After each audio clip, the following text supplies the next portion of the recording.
Je m'appelle Marc Villermoz, je suis enseignant-chercheur en lettres et directeur des études de lettres.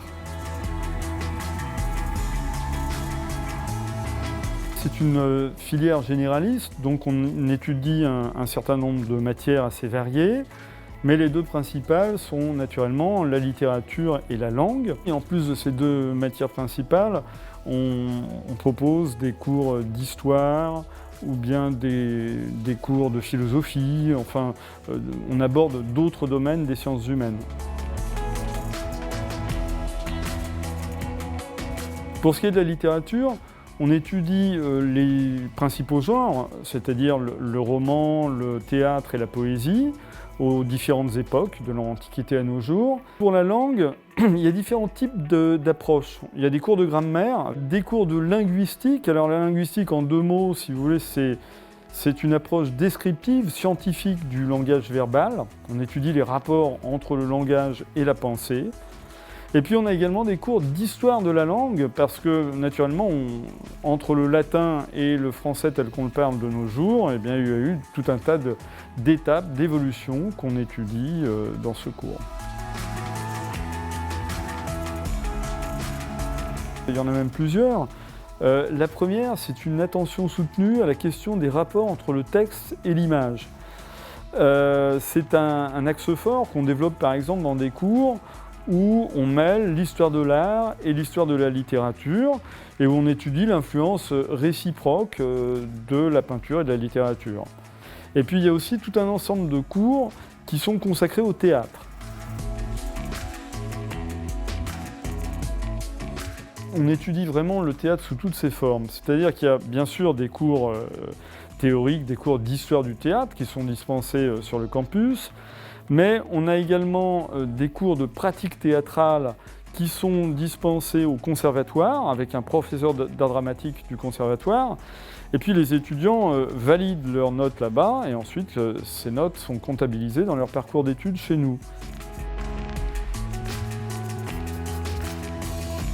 Grâce à un partenariat avec l'Espace Malraux, la possibilité d'assister à des spectacles qui sont spécialement conçus, spécialement programmés pour les étudiants, et des spectacles qui sont précédés de conférences introductives avec des spécialistes de la question, des universitaires, et qui sont suivis par des bords de plateau. Des bords de plateau, c'est-à-dire des rencontres avec l'équipe artistique.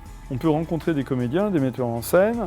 D'ailleurs, très souvent, les artistes sont parfaitement ouverts aux questions des étudiants. Et tous les échanges que l'on a réalisés à l'issue de spectacle ont vraiment été féconds et très productifs. Il y a d'ailleurs un cours qui se passe directement au Théâtre Charles Lulin, où on propose aux étudiants de découvrir tout ce qu'on pourrait appeler les antichambres de la scène. C'est-à-dire tout ce qu'on ne voit pas quand on va au théâtre, mais qui sert à préparer le spectacle. Une autre originalité de la filière lettres, c'est cette ouverture vers l'écriture. Parce que quand on s'inscrit en lettres, souvent c'est parce qu'on a envie soi-même d'écrire.